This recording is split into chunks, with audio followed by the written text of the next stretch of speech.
Shalom adik-adik SD Kristen Elim. Bagaimana kabarnya? Pasti luar biasa dahsyat, baik-baik ya. Nah, mari kita siapkan hati kita. Kita akan merenungkan firman Tuhan. Namun sebelumnya kita nyanyikan pujian Mengasihi, mengasihi lebih sungguh.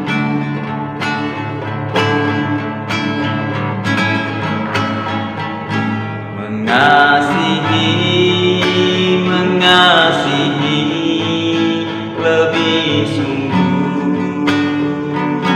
Mengasihi, mengasihi lebih sungguh.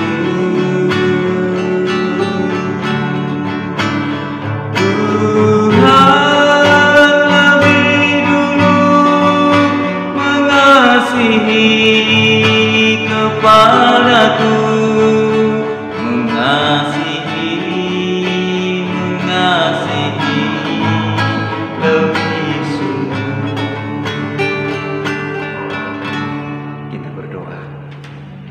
Terima kasih Tuhan Yesus, kami percaya bahwa Engkau mengasihi kami. Sampai dengan hari ini kami masih ada, itu semua karena kasih-Mu, itu semua karena anugerah-Mu. Khususnya bagi seluruh siswa-siswi adik-adik SD Kristen Elim yang terus merasakan kasih Tuhan.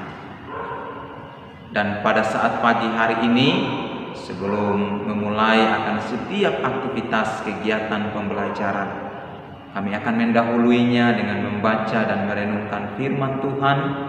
Oleh karena itu Tuhan Yesus, tolong kami, baik hamba-Mu yang menyampaikan firman maupun adik-adik SD Kristen Elim yang akan mendengarkan firman Tuhan.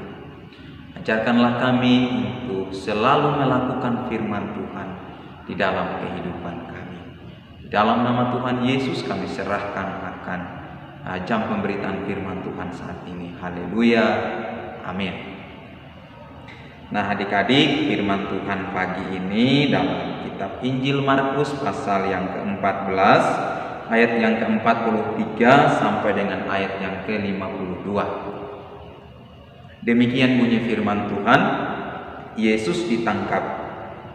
Waktu Yesus masih berbicara, muncullah Yudas, salah seorang dari ke-12 murid itu, dan bersama-sama dia serombongan orang yang membawa pedang dan kentung, disuruh oleh imam-imam kepala, ahli-ahli Taurat dan tua-tua. Orang yang menyerahkan dia telah memberitahukan tanda ini kepada mereka. Orang yang akan kucium, itulah dia.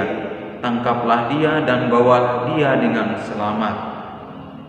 Dan ketika ia sampai di situ, ia segera maju mendapatkan Yesus dan berkata, "Rabi," lalu mencium dia.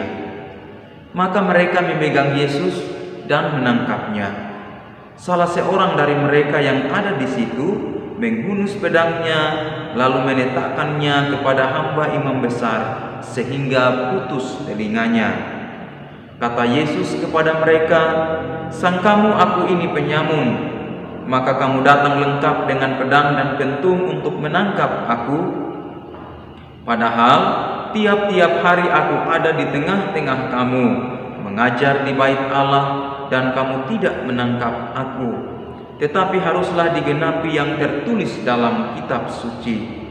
Lalu semua murid itu meninggalkan dia dan melarikan diri. Ada seorang muda yang pada waktu itu hanya memakai sehelai kain lenan untuk menutup badannya mengikuti dia. Mereka hendak menangkapnya, tetapi ia melepaskan kainnya dan lari dengan telanjang. Nah, adik-adik, demikian bacaan firman Tuhan kita. Ya, sungguh luar biasa Tuhan Yesus. Ya, setelah ia berdoa di Taman Getsemani, maka ia ditangkap. Ya, dia ditangkap oleh imam-imam kepala, oleh tua-tua dan para ahli Taurat. Nah, di sini Kak Daud mau sampaikan ya tema kita bahwa kita harus mengasihi musuh. Ya. Nah, mengasihi artinya tidak membalas, menaruh belas kasih kepada orang yang membenci atau melakukan kesalahan kepada kita. Jadi kita tidak membalas, tetapi kita mengasihi. Nah, siapa musuh kita? Ya, musuh kita bisa saja orang-orang terdekat kita, tetapi musuh sebenarnya adalah iblis. Iblis masuk ke dalam kehidupan Yudas sehingga Yudas menjual Tuhan Yesus kepada imam-imam kepala, tua-tua, dan ahli-ahli Taurat.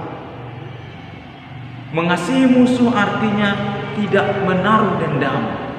Sekalipun Yudas menjual Tuhan Yesus, tetapi Tuhan Yesus masih tetap mengasihi Yudas.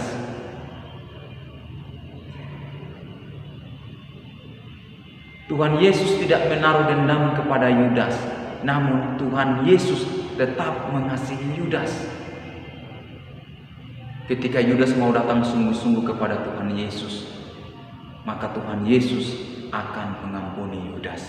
Tuhan Yesus tidak membenci Yudas. Tetapi apa yang Yudas lakukan? Ya, Yudas mati, ia bunuh diri. Ya. Nah, Yesus ditangkap. Apakah Yesus melakukan kesalahan? Yesus tidak melakukan kesalahan.